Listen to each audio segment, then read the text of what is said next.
Washington, Reuters, a surprise New Year's Day tweet by President Donald Trump in which he appeared to decree an end to U.S. aid for Pakistan, sent U.S. officials scrambling to suspend security assistance without even knowing how much aid they were freezing, for U.S. officials said. The decision to freeze up to about $2 billion in security aid, according to a later estimate by U.S.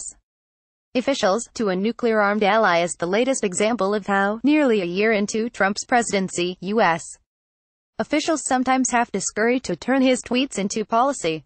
The Trump administration had been weighing an aid freeze for months, including in a meeting of top national security advisors before Christmas.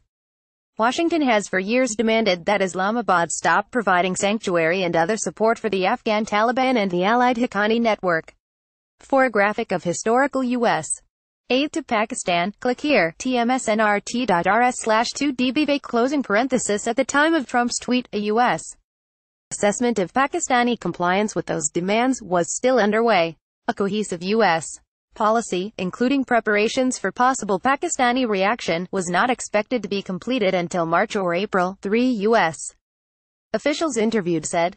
None of the elements of a coherent policy was in place, or even close at hand, when the president, in effect, made a policy announcement, said one U.S. official, who like others spoke on condition of anonymity. Despite a mad scramble to backfill a tweet, we still don't have effective policy in place. Michael Anton, a spokesman for the National Security Council, did not address whether the tweet had sped up the policy process, saying Trump had made clear his intent to take a new, tougher stance toward Pakistan as part of the Afghanistan war strategy he unveiled in August. This action is being taken after months of careful interagency review. Any suggestion to the contrary is false, he said. The State Department declined to comment. Trump was at his Mar-a-Lago resort in Florida when he posted his tweet at 7:12 a.m. on January 1, after hosting a lavish New Year's Eve party. Until then he had kept a relatively low public profile while he mostly golfed. The United States, he tweeted, had foolishly given Pakistan more than $33 billion in aid, and they have given us nothing but lies and deceit, thinking our leaders as fools. They give safe haven to the terrorists we hunt in Afghanistan, with little help. No more. It is not clear what prompted Trump to issue the tweet, which infuriated Pakistani officials. Pakistan's National Security Committee of senior civilian and military chiefs denounced it as completely incomprehensible. U.S. Ambassador David Hale was summoned to the Foreign Ministry for an explanation. People chant slogans as they take part in an anti-U.S. rally in Chaman, Pakistan, January 5, 2018. Reuters, Saeed Ali attack Zaya caught by surprise on their New Year's Day holiday. A small group of White House aides and other top officials scrambled to make good on the president's unexpected statement, said a senior U.S. official who was part of the consultations. There was no time to issue a formal White House policy directive outlining the amount of frozen funds, four officials said. When the administration confirmed that it was suspending security aid to Pakistan 4 days after Trump's tweet, the State Department was still not able to quantify how much aid was at stake, underscoring how far U.S. officials had been from implementing any policy before the president's statement. U.S. officials later said the decision could affect about $1 billion in planned security assistance and $900 million to reimburse Pakistan for counterterrorism operations.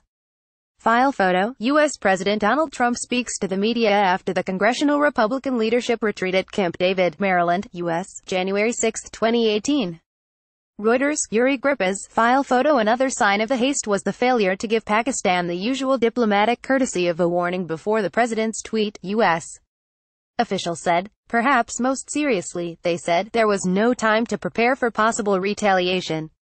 Tweet in search of strategy. The Pentagon and State Department were especially concerned that the Pakistani army, which effectively runs foreign policy, might close the air and land corridors on which U.S.-led troops and Afghan forces in landlocked Afghanistan depend for supplies, the official said. So far, Pakistan has not done so. At the time the decision was made, there was no agreement with neighboring countries for alternative routes, 5 U.S. officials said. It appeared to be a tweet in search of a strategy, said Dan Feldman, a former U.S. Special Representative for Afghanistan and Pakistan. There seemed to be a flurry of interagency activity after that tweet to arrive at some sort of policy to frame it. To prove it wasn't just an impulsive tweet. It was not the first time that U.S. officials have been caught off guard by Trump's fondness for formulating policy by tweet. Last year, Trump tweeted that the U.S. government would not accept transgender people to serve in the military, catching the Pentagon leadership by surprise. His statement eventually had to be walked back. Editing by Yara Bayoumi and Roz Colvin. Standards. The Thomson Reuters Trust Principles.